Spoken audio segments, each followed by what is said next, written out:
So today we're going to talk about the differences in sizes of RVs and choosing the right size that you need for your situation. For my situation, I chose a 181BH. What these letters and numbers mean is 181. Generally, on most RVs, the first two letters or two numbers are the length of the RV. So 181 would be 18 feet length on the interior of the length. So it doesn't count the tongue part of the RV. So the BH stands for bunkhouse.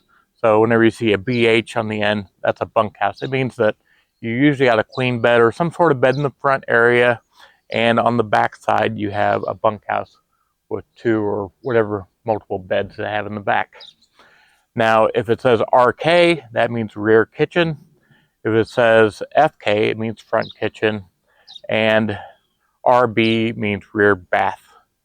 So these are the general ones for what RVs have out there.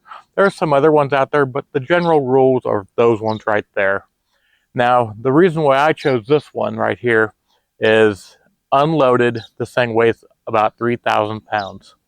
And because I do off-roading with my truck, I need something that's a low weight that the truck can haul because, I got it jacked up. I got big tires on it, a little bit higher, jacked up.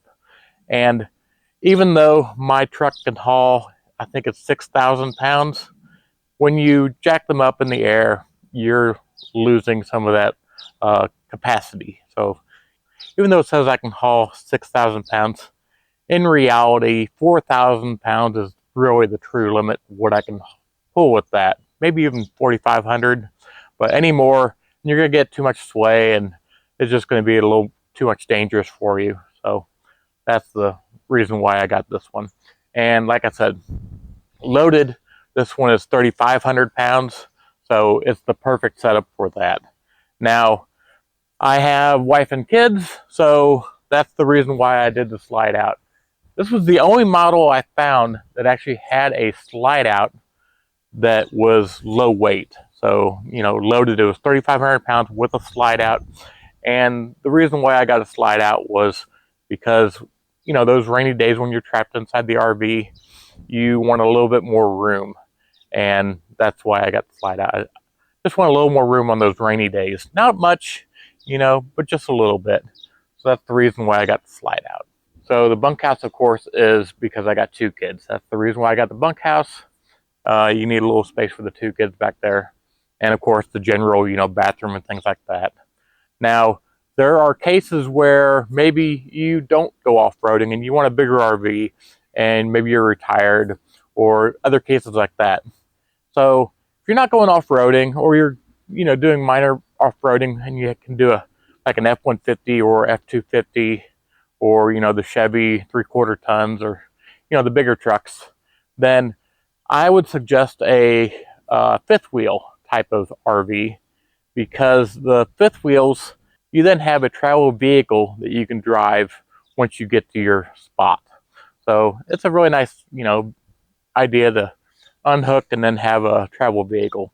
Fifth wheels also don't get the side sway, or they probably could, but they don't get it like a travel trailer does.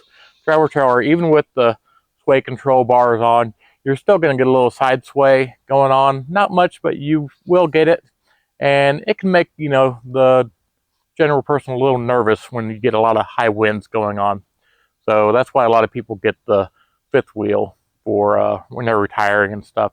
They get a bigger truck. They don't need to go off-roading, So that's the type of vehicle they get, the fifth wheel. Now, other people also can get the Class B and the Class C. Those are the ones where you are driving it. And the biggest thing about the Class C's and the Class B's is they are really comfortable. They're nice to drive, but they cost more on insurance. So it is a vehicle.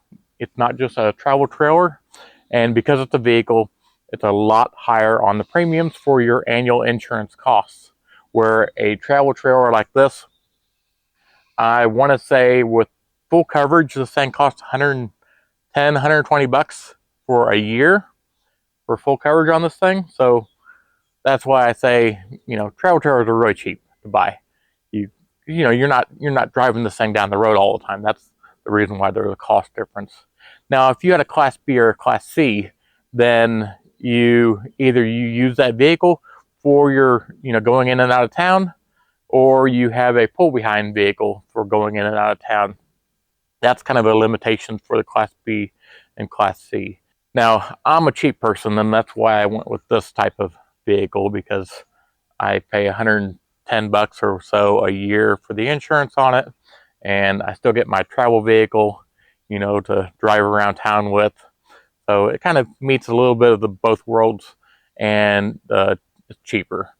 But a fifth wheel does have a much, much better ride quality. Let me show you the off-road vehicle real quick. So over here, disregard the boat, there's the off-road truck. Love that truck. So other things to consider are payload. So, of course, what's the payload on your truck itself, but also what kind of load your RV can haul. So in this case, I can haul 500 pounds. And it's not a lot of weight, I know, but I just kind of watch what I'm putting in here, because 500 pounds is pretty limiting. So if you need to haul a lot more, you're retired and you got, your entire house basically in there, then yeah, you need a gooseneck with a good amount of payload. So that's unloaded vehicle weight is the vehicle weight before, and then there's the loaded vehicle weight.